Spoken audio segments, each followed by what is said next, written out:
الحمد لله رب العالمين نحمده ونستعينه ونستغفره ونؤمن به ونتوكل عليه ونعوذ بالله من شرور أنفسنا ومن سيئات أعمالنا من يهده الله فلا مضل له ومن يضلله فلا هادي له ونشهد أن لا إله إلا الله وحده لا شريك له ونشهد أن سيدنا ومولانا محمدًا عبده ورسوله أما بعد فأعوذ بالله من الشيطان الرجيم بسم الله الرحمن الرحيم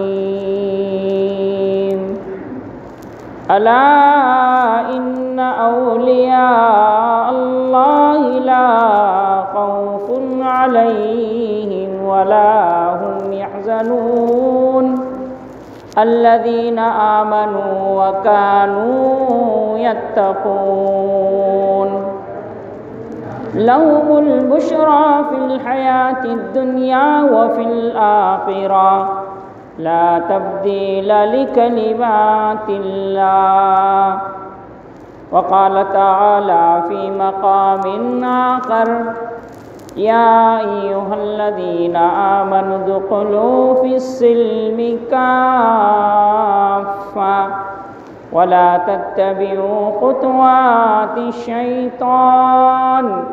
إنه لكم عدو مبين وقال النبي صلى الله عليه وسلم من لم يرحم صغيرنا ولم يوقر كبيرنا فليس منا صدق الله المولانا العظيم وصدق رسوله النبي الكريم ونحن على ذلك لمن الشاهدين والشاكرين والحمد لله رب العالمين اللهم صل على سيدنا مولانا محمد وعلى آل سيدنا مولانا محمد وبارك وسلم۔ معزز سامعین کرام، بزرگوں، عزیز دوستوں،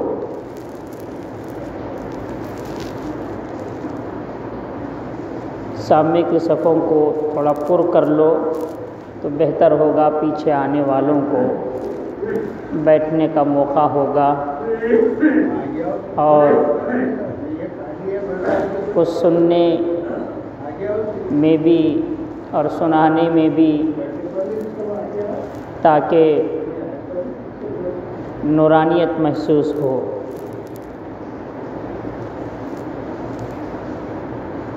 گزشتہ جمعہ میں نے آپ حضرات کی خدمت میں جمعہ کی اہمیت کے سلسلے میں اور جمعہ کی فضیلت کے سلسلے میں کچھ باتیں آپ حضرات کی خدمت میں پیش کیا تھا، اور ماشاءاللہ جمعہ کا خطاب اور جمعہ کا بیان صرف اس گاؤں والوں نے ہی نہیں سنا، بلکہ بہت سارے لوگ جمعہ کے بیان سننے کا ان لوگوں کو بھی موقع ملا، کیونکہ ریکارڈ بیان ہوتا ہے اور واٹس ایپ کے ذریعے سے بہت سارے لوگ جمعہ کا خطاب سن لیتے ہیں۔ اللہ تبارک و تعالیٰ سے دعا کیجیے کہ اللہ تبارک و تعالیٰ ہم سب کو اور امت مسلمہ کو اللہ تبارک و تعالیٰ نماز جمعہ اہتمام سے پڑھنے کی اللہ توفیق و سعادت عطا فرمائیں، اور اللہ تبارک و تعالی ہماری زندگیوں میں دینداری کو اللہ تبارک و تعالی پیدا فرمائے، اور دین پر اللہ تبارک و تعالی ہمیں جمع رہنے کی اللہ توفیق عطا فرمائے۔ اور دعا کیجئے اللہ رب العزت سے کہ اللہ رب العزت ہم سب کو ہماری زندگیوں میں برکتیں عطا فرمائے، خیر عطا فرمائے، اور چین و سکون کی زندگی اللہ تبارک و تعالی عطا فرمائے۔ اللہ تعالیٰ کے دربار میں بندہ عاجز بن کر رہنا چاہیے، اور اللہ تبارک و تعالیٰ سے بندہ ہمیشہ اللہ سے مانگتے رہنا چاہیے۔ دنیا والوں سے مانگتے ہیں، دنیا والے انسان کے مانگنے کو دیکھ کر اس کی ضرورت کو محسوس کر کے ایک مرتبہ یا دو مرتبہ اس کا خیال کر ہی دیتے ہیں، لیکن میرے عزیز دوستو، دنیا والوں سے ایک مرتبہ مانگیں گے وہ دے دے گا، دو مرتبہ مانگیں گے وہ دے گا، تین مرتبہ مانگیں گے تو اس کا چہرے پر ایک قسم کی کیفیت ایسی نظر آئے گی کہ وہ دیتے ہوئے دل میں احساس کرے گا یہ بندہ مجھ سے کیوں مانگ رہا ہے۔ لیکن عزیز دوستو، اللہ رب العزت کی ذات وہ ذات ہے، جب بندہ اللہ کے سامنے مانگتا ہے، عاجزی و انکساری کرتا ہے، تو رب کائنات اس بندے کی مانگنے کو دیکھ کر اللہ خوش ہوتے ہیں، کیونکہ دنیا والوں کے جیب خالی ہو جائیں گے دیتے دیتے، لیکن اللہ رب العزت کا جو خزانہ ہے، بندہ مانگتے رہے گا تو اللہ کے خزانے کے اندر کوئی ذرہ برابر بھی کمی نہیں آئے گی، کیونکہ اللہ تبارک و تعالیٰ ہی کے پاس سارے خزانے ہیں۔ وَلِلَّهِ خَزَائِنُ فِي السَّمَاوَاتِ وَالْأَرْضِ، زمین و آسمان کے جو خزانے ہیں وہ اللہ رب العزت کے پاس ہیں، ہر خزانہ اللہ کے پاس ہے۔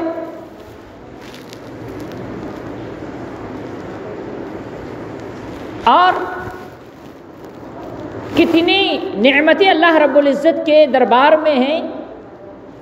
لیکن دنیا والوں کے پاس وہ چیزیں نہیں ہیں کہ بندہ جب مانگتا ہے اللہ رب العزت سے تو اللہ تبارک و تعالیٰ اس بندے کے مانگنے کو اللہ پسند فرماتے ہیں۔ جو بندہ جتنا مانگتا ہے اللہ سے، اللہ اس بندے کی مانگنے کو اللہ پسند فرماتے ہیں، اور اللہ تعالیٰ اس بندے کی مانگنے کی وجہ سے اللہ خوش ہوتے ہیں۔ جو بندہ مانگتا ہے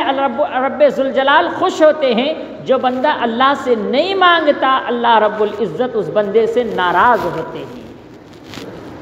دنیا والوں کے حالات دیکھیے، دنیا والوں سے مانگتے ہیں تو دنیا والے خوش ہوتے ہیں؟ نہیں، ناراض ہوتے ہیں۔ ایک مرتبہ خوشی سے دے دیں گے، مدد کر دیں گے،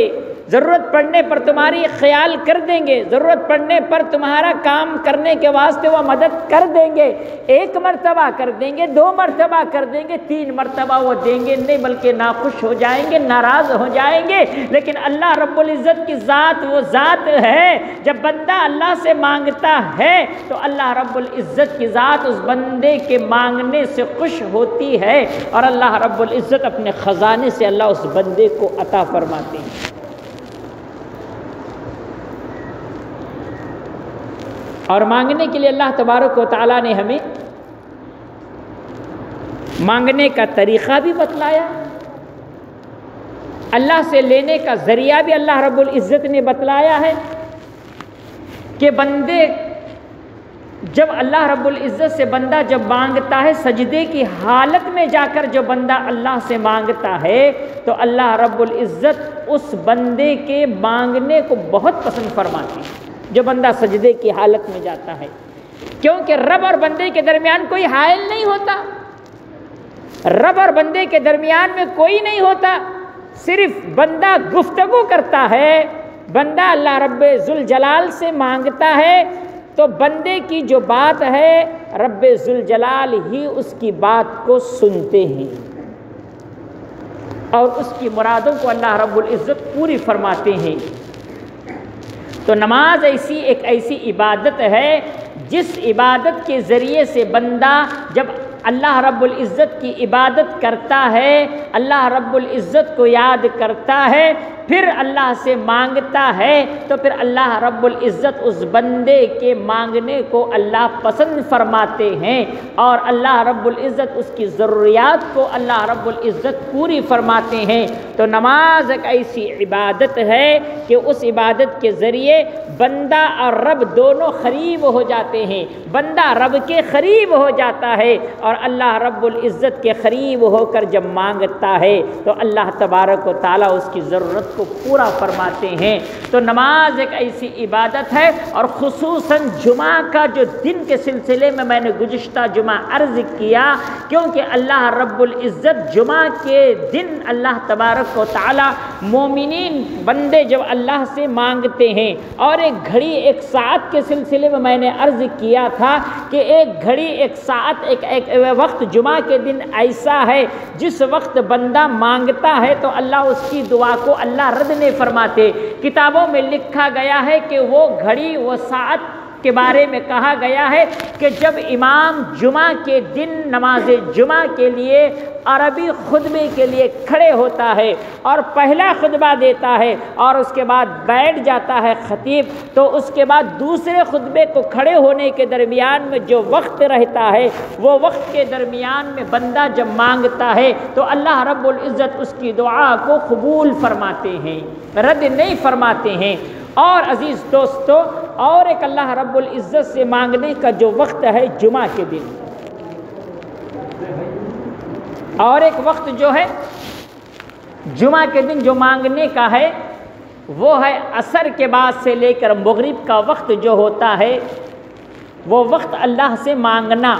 اور اللہ رب العزت بندے کی دعا کو اللہ رد نہیں فرماتے، دعا کو اللہ رب العزت قبول فرما لیتے ہیں۔ تو عزیز دوستو، جمعہ کا ہم اہتمام کریں گے، اور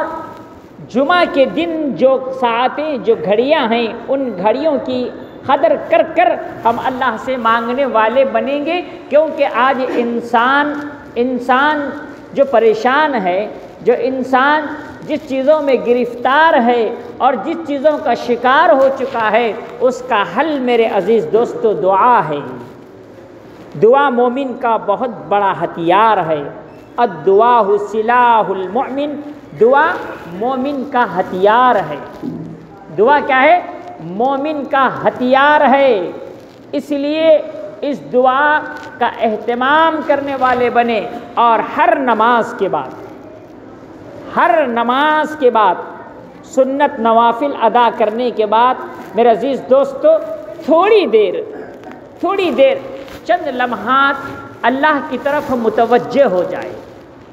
اور دعا مانگنے کا جو طریقہ ہے، جو دعا مانگنے کا جو انداز ہے، میرے عزیز دوستو بہت سارے لوگ دعا مانگتے ہیں، بلکہ کتابوں میں لکھا گیا ہے کہ بہت سارے لوگ دعا کرتے ہیں، لیکن صرف دعا کرنا اور دعا پڑھنا مقصد نہ ہو، بلکہ دعا مانگنا مقصد ہو۔ ہم صرف زبان سے دعائیں کرتے ہیں، ربنا آتنا فی الدنیا حسنۃ وفی الآخرۃ حسنۃ وقنا عذاب النار۔ لیکن میرے عزیز دوستو، یہ جب دعا کے کلمات ہماری زبان سے نکلتے ہیں، صرف زبان سے یہ الفاظ ہم پڑھ رہے ہیں، لیکن دل سے بھی اس طرف ہمیں متوجہ ہونا چاہیے۔ جو دعا دل سے مانگی جاتی ہے اس دعا کو اللہ قبول فرماتے ہیں۔ دل سے دعا مانگے،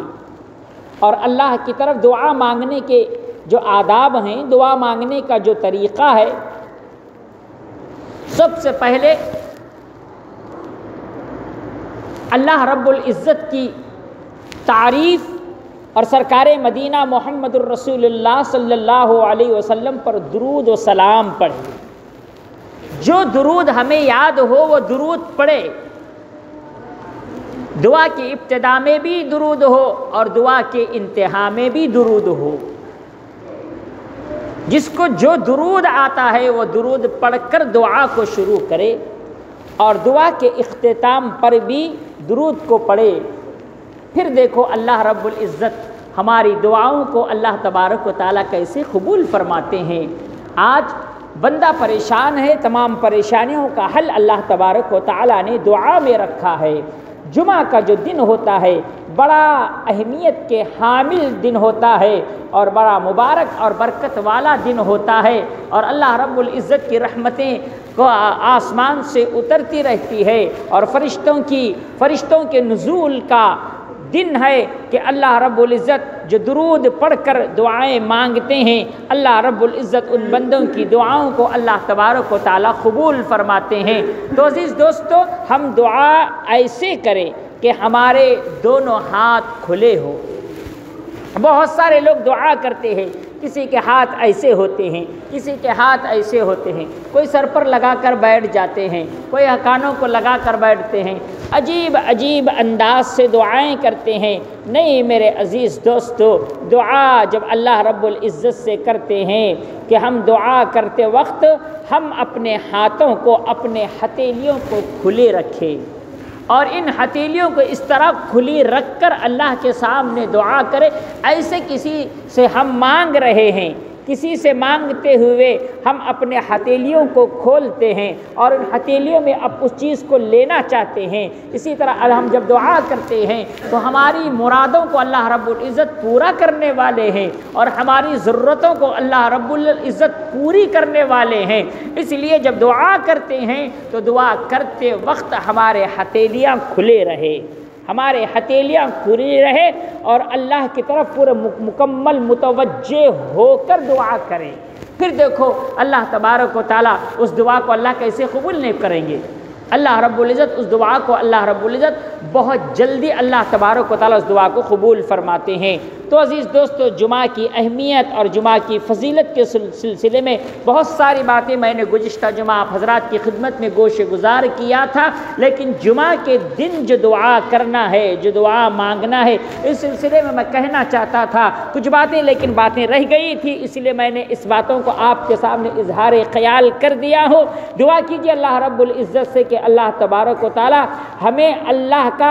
اللہ کے ہو کر اور اللہ کا قرب حاصل کر کر اللہ رب العزت کے سامنے ہمیں گروزاری اور عاجزی و انکساری کے ساتھ دعا مانگنے کی اللہ ہم سب کو توفیق عطا فرمائے۔ بندوں سے نہ مانگے بلکہ اللہ رب العزت سے مانگنے والے بنیں گے۔ دنیا والوں کے سامنے ہم ہاتھ نہیں پھیلائیں گے، ہماری ضرورتوں کو کسی بندے کے سامنے ہم عرض نہیں کریں گے، ہماری ضرورتوں کا جو حال اور ضرورتوں کی جو کیفیات ہے اور ہماری جو ضرورتیں ہیں وہ ہم صرف اللہ کے سامنے ہم سنائیں گے، اللہ رب العزت کے سامنے ہم عرض کریں گے، اللہ کے سامنے ہی ہم بتلائیں گے۔ بندوں سے ہم ہماری ضرورتوں کی کیفیت اور ضرورتوں کو ان کے سامنے عرض نہیں کریں گے بلکہ اللہ کے سامنے ہم مانگیں گے، پھر اللہ رب العزت ہی ہماری ان ضرورتوں کو اللہ رب العزت ہی پوری فرمائیں گے۔ تو عزیز دوستو، قرآن کریم کی جو آیت کریمہ میں نے گزشتہ جمعہ بھی پڑھا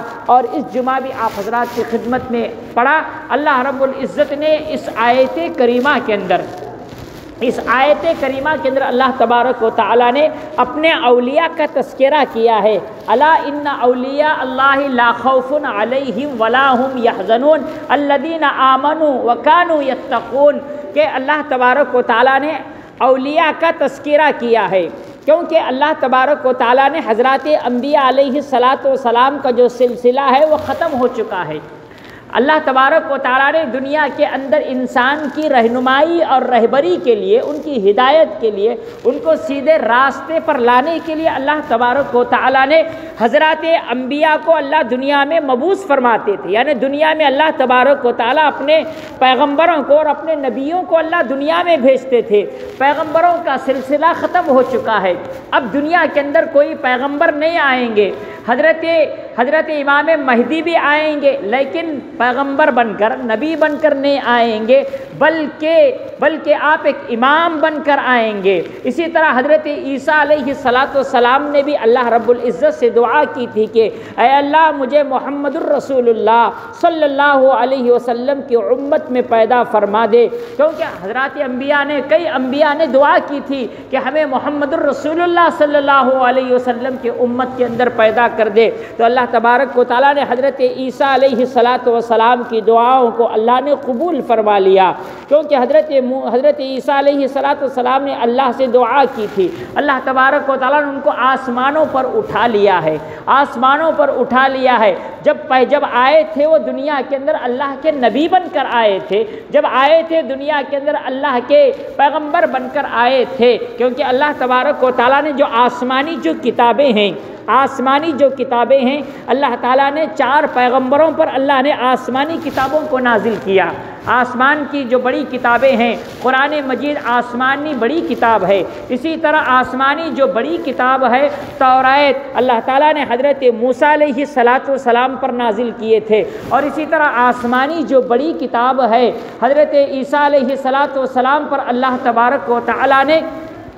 انجیل کو نازل کیے تھے۔ اسی طرح آسمانی بڑی کتاب کو اللہ تبارک و تعالیٰ نے حضرت داؤد علیہ السلام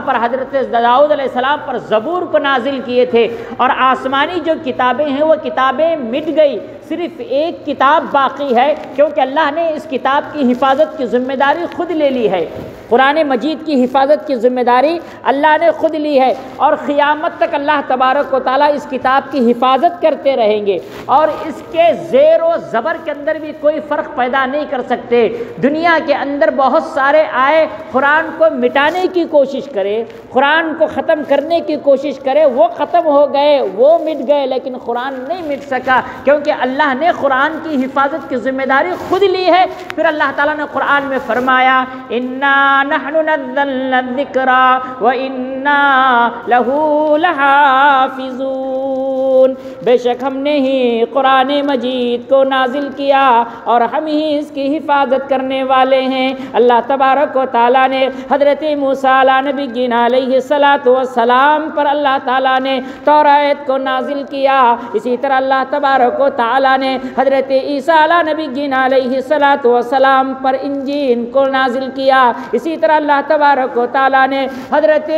داؤد علیہ السلام پر زبور کو نازل کیا۔ لیکن آسمانی جو کتابیں ہیں، حضرت موسیٰ علیہ السلام پر جو کتاب نازل ہوئی وہ کتاب آج محفوظ نہیں ہے۔ حضرت عیسیٰ نبی علیہ السلام پر جو انجیل نازل ہوئی وہ جس طرح آسمان سے نازل ہوئی، آسمان سے اتری تھی، اس طرح آج دنیا کے اندر ان کے ماننے والوں کے پاس محفوظ نہیں ہے۔ حضرت داؤد علیہ السلام پر زبور نازل ہوئی، آج زبور جس طرح آسمان سے نازل ہوئی اس طرح آج محفوظ نہیں ہے، لیکن اللہ تبارک و تعالیٰ نے میرے اور آپ کے آقا پیغمبر دو عالم رحمت دو عالم ہم سب کے نبی رحمت صلی اللہ علیہ وسلم پر آسمان سے قرآن مجید کو حضرت جبرائیل امین علیہ السلام کے ذریعے سے نازل کیے۔ پھر اللہ تبارک و تعالیٰ نے فرمایا، قرآن میں اللہ نے فرمایا اِنَّا نَحْنُ نَزَّلْنَا الذِّكْرَ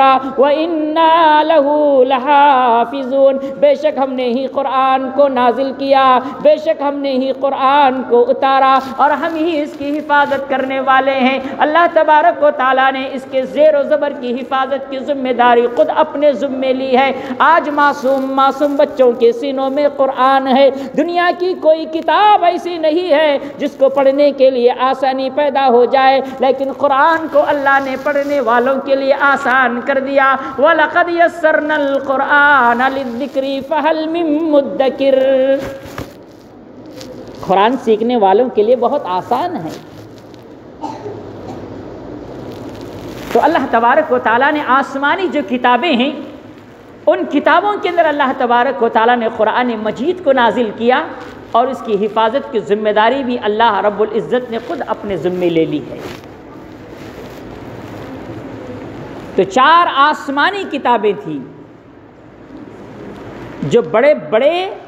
پیغمبروں پر نازل ہوئی، بڑے بڑے پیغمبروں پر نازل ہوئی، اور قرآن مجید ایک ایسا معجزہ ہے وہ رہتی دنیا تک اور قیامت تک باقی رہنے والی کتاب ہے، اور اللہ تبارک و تعالیٰ نے اس قرآن کو اللہ نے معصوم بچوں کے سینوں کے اندر اللہ نے محفوظ کر دیا۔ 100 سال کا بوڑھا بھی قرآن پڑھنا چاہتا ہے پڑھ سکتا ہے، حافظ قرآن بننا چاہے بن سکتا ہے۔ پیدا ہونے والا معصوم بچہ ہے، اللہ تبارک و تعالیٰ نے ماں کی پیٹ سے ہی اس بچے کو حافظ قرآن بنا کر پیدا کیا۔ دنیا کی کوئی طاقت ایسی نہیں ہے جو قرآن کو مٹانا چاہے تو مٹ نہیں سکتی۔ ہے قول خدا، ہے قول محمد، فرمان نہ بدلا جائے گا۔ ہے قول خدا، قول محمد، فرمان نہ بدلا جائے گا۔ بدلے گا زمانہ لاکھ مگر قرآن نہ بدلا جائے گا۔ اللہ تبارک و تعالیٰ نے اس قرآن کی حفاظت کی ذمہ داری کو اللہ تبارک و تعالیٰ نے اپنے کندھوں پر اللہ تعالیٰ نے لے کر، اللہ تعالیٰ نے مسلمان ایمان والوں کے کندھوں پر اللہ تبارک و تعالیٰ نے اس حفاظت کو اللہ تبارک و تعالیٰ نے ڈال دیا ہے۔ تو عزیز دوستو، اللہ تبارک و تعالیٰ نے اپنے نیک بندوں کو، حضرات انبیاء علیہ الصلاۃ والسلام، انسانوں کی ہدایت کے واسطے اللہ تبارک و تعالیٰ نے آپ کو بھیجا۔ اب حضرات انبیاء علیہ الصلاۃ والسلام کا سلسلہ ختم ہو چکا ہے، اب کوئی نبی نہیں آئیں گے۔ حضرت عیسیٰ بھی آئیں گے تو نبی بن کر نہیں آئیں گے، امتی بن کر آئیں گے، حضور کے امتی بن کر آئیں گے۔ امام مہدی بھی آئیں گے تو نبی بن کر نہیں آئیں گے بلکہ ایک امام، ایک امتی بن کر آئیں گے۔ حضرات انبیاء علیہ الصلاۃ والسلام کے بعد اللہ تبارک و تعالیٰ نے جو اللہ کے رسول صلی اللہ علیہ وسلم کے صحبت میں رہنے والے تھے وہ صحابہ کرام رضوان اللہ تعالی علیہم اجمعین، جو حضور کی صحبت اختیار کرے وہ صحابہ ہیں۔ اب نبی نہیں بن سکتے، اور اللہ کے نبی صلی اللہ علیہ وسلم کی صحبت میں رہنے والے جو تھے صحابہ، اگر کوئی عبادت کر کر، رات دن بھی عبادت کر کر اگر کوئی دنیا کا شخص کوئی صحابی بننا چاہے تو صحابی نہیں بن سکتے۔ صحابی کا مقام حاصل کرنا چاہے تو صحابی کا مقام حاصل نہیں کر سکتے، کیونکہ میرے اور آپ کے آقا نے فرمایا صحابہ وہ صحابہ ہیں، الصحابہ کالنجوم بأیہم اقتدیتم اہتدیتم۔ حضور نے فرمایا میرے صحابہ جو ہیں وہ ستاروں کے مانند ہیں، تم کسی ایک صحابی کی بھی پیروی کر لو گے، ان کے طریقے پر چلو گے تو کامیاب ہو جاؤ گے۔ آج دنیا کے اندر کوئی انسان عبادت کر کر نبی بننا چاہے تو نبی نہیں بن سکتا، نبوت کا سلسلہ، نبوت کا دروازہ بند ہو چکا ہے، اور صحابی بننا چاہے تو صحابی بھی نہیں بن سکتے۔ اور صحابہ کے بعد جس کا دور آیا ہے وہ تابعین کا دور آیا ہے، اور جس نے صحابہ کو دیکھا ان کو تابعین کہتے ہیں۔ اگر آج دنیا کے اندر کوئی انسان تابعی بننا چاہے تو بھی بن نہیں سکتے، تابعی کا دور بھی اللہ تبارک و تعالیٰ نے ختم کر دیے ہیں، اور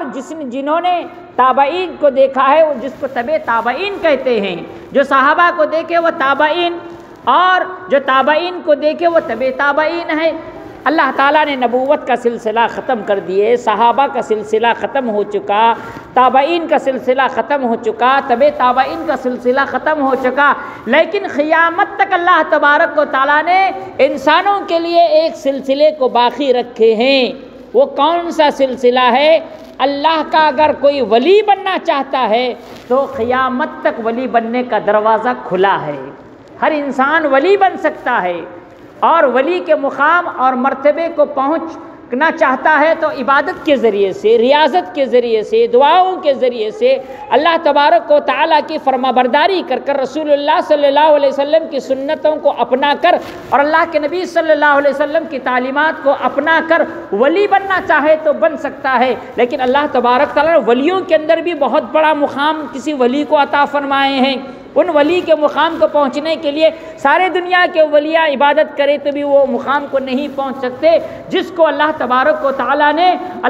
نے سید الاولیاء کا خطاب دیا، سرتاج الاولیاء کا خطاب دیا اور تمام اولیاء کے اندر بڑا مقام و مرتبہ رکھا۔ وہ ولی کامل جو ہیں، جو اللہ تبارک و تعالیٰ نے آپ کو سرتاج الاولیاء بنائے ہیں، وہ ہیں پیران پیر شیخ عبد القادر جیلانی علیہ الرحمہ، جن کی تعلیمات اور جن کی زندگی تمام رہتی دنیا تک اور قیامت تک رہنے والوں کے لیے مشعل راہ ہے۔ عزیز دوستو، مسلمان ایمان والے پیران پیر شیخ عبد القادر جیلانی علیہ الرحمہ کی صرف کرامات کو دیکھتے ہیں، لیکن ان کی زندگی انہوں نے بچپن میں کیسی گزاری ہے، ان کی تعلیمات کیسی ہے، اس طرف کبھی بھی ہم توجہ نہیں دیتے کہ ان کی تعلیم کیسی ہوئی، ان کی تربیت کیسی ہوئی، ان کے ماں باپ نے ان کی تربیت کیسی کی ہے، ان کے باپ کا مقام کیا تھا۔ اللہ تبارک و تعالیٰ نے شیخ عبد القادر جیلانی کو اللہ تبارک کیسے گھرانے میں پیدا کیے۔ ان کے باپ کا نام کتابوں میں آتا ہے کہ ابو صالح، یعنی ان کے والد بڑے نیک تھے۔ ان کی والدہ جو ہے حضرت فاطمہ ہے، ان کے باپ بھی بڑے نیک، ماں بھی بڑی نیک، اتنی نیک تھی کہ اللہ تبارک و تعالیٰ نے اتنے پاک اور اس پاک دامنی کے اندر انہوں نے اپنی زندگی گزارے تھے۔ انہوں نے بچپنے سے جب جوانی کی عمر کو پہنچ گئے تو انہوں نے کسی غیر محرم کو بھی، حضرت پیران پیر شیخ عبد القادر جیلانی علیہ الرحمہ کی والدہ نے کسی غیر محرم کو بھی اپنی زندگی میں نہیں دیکھا تھا، اور کہیں غیر جگہ چل کر نہیں گئے تھے، اور کسی غیر محرم مرد کی آواز کو کانوں کے اندر تک نہیں سنے تھے۔ اتنے پاک تھے، اتنے صاف تھے۔ اللہ تبارک و تعالیٰ نے ایسے گھرانے کے اندر پیران پیر شیخ عبد القادر جیلانی علیہ الرحمہ کو اللہ تبارک و تعالیٰ نے پیدا کیا ہے۔ عزیز دوستو، لوگ صرف ان کی کرامات کو دیکھتے ہیں، لیکن ان کی والدہ کی زندگی کیسی، ان کے والد کی زندگی کیسی ہے، وقت نہیں ہے میں آپ کے سامنے بیان کرتے جاؤں اور آپ کے سامنے عرض کرتے جاؤں۔ عزیز دوستو، ہم جیسے ہی ربیع الثانی کا مہینہ آ جاتا ہے تو 11ویں ان کے نام پر کرتے ہیں، ان کے نام پر کھلاتے ہیں، ان کو ثواب پہنچاتے ہیں، لیکن انہوں نے اپنے بچپن کی زندگی کیسی گزاری، ان کی تعلیمات کیسی تھی، انہوں نے اپنی زندگی کو کیسے بسر کیا اور کیسے لوگوں کا خیال کیا، اور ان کی والدہ نے ان کی کیسی تربیت کی۔ ایک واقعہ کتابوں میں آتا ہے کہ اللہ تبارک و تعالیٰ نے ان کو ولی جو بنائے تھے، آپ پیدائشی ولی تھے، آپ جو ہے پیدائشی ولی تھے، آپ ماں پیٹ سے ولی پیدا ہوئے تھے۔ کیسے ولی نہیں پیدا ہوتے؟ ماں اتنی نیک ہو، باپ اتنا نیک ہو، باپ کے دل کے اندر اللہ کا ڈر اتنا تھا، ماں کے دل کے اندر اللہ کا خوف اتنا تھا، اور اپنی پاک دامنی کی زندگی گزارتے تھے۔ اللہ تبارک و تعالیٰ ان کے بطن سے، ان کے پیٹ سے اللہ تبارک و تعالیٰ کیسے ولی پیدا نہیں کرتے؟ آپ ماں پیٹ ولی تھے، آپ ماں کی پیٹ سے ولی بن کر پیدا ہوئے۔ کتابوں میں لکھا گیا ہے کہ جب آپ پیدا ہوئے، آپ کی پیدائشی تاریخ کے بارے میں آتا ہے کہ آپ شعبان کی 29ویں تاریخ کو پیدا ہوئے، شعبان کی 29ویں تاریخ کو آپ پیدا ہوئے، اور سارے لوگ چاند دیکھنے کے لیے متوجہ تھے، رمضان کا چاند دیکھنا چاہتے تھے۔ 29واں دن تھا اور دیکھے ابر آلود تھی، چاند کہیں نظر نہیں آیا، لوگ شک میں رہ گئے کہ چاند نظر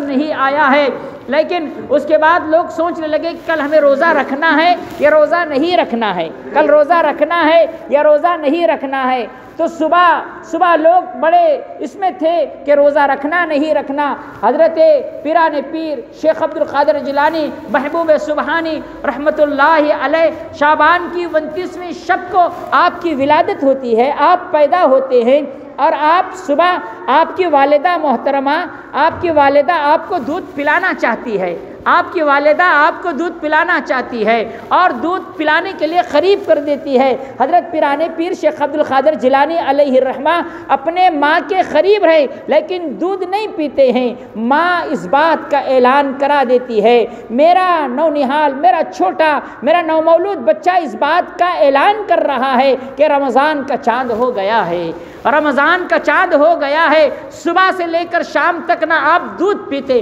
نہ دودھ پینے کی طرف توجہ فائدہ دیتے۔ تو عزیز دوستو، کتابوں میں لکھا گیا ہے کہ آپ کا واقعہ، آپ پیدائشی ولی تھے اور ماں پیٹ آپ ولی پیدا ہوئے۔ آپ کی والدہ نے آپ کی کیسی تربیت کی، آپ کی والدہ نے آپ کو کیسے تعلیمات سے آراستہ کیا۔ آج ضرورت ہے اس بات کی کہ ہم پیران پیر شیخ عبد القادر جیلانی علیہ الرحمہ کے نام پر 11ویں کرتے ہیں، 11ویں کھاتے ہیں اور 11ویں کرنے کا حکم دیتے ہیں، لیکن ان کی پیران پیر کی تعلیمات کیا تھی، اس تعلیمات کی طرف ہم توجہ نہیں دیتے۔ عزیز دوستو، دعا کیجیے اللہ رب العزت سے کہ اللہ رب العزت ہر ماں کو حضرت پیران پیر شیخ عبد القادر جیلانی علیہ الرحمہ کی والدہ کی جیسی زندگی عطا فرمائے، ان کے جیسی نیک نیتی اور ان کے جیسی پاک دامانی کی زندگی عطا فرمائے، ان کے باپ جیسے تھے ویسے باپ بننے کی اللہ توفیق عطا فرمائے۔ ہر ماں باپ کو چاہیے کہ اپنے بچوں کی تعلیم کی فکر کرے، تعلیم کی فکر کرے۔ جب پیدا ہوئے تو ان کی ماں نے پیران پیر کی سب سے پہلے تعلیم کی فکر کی،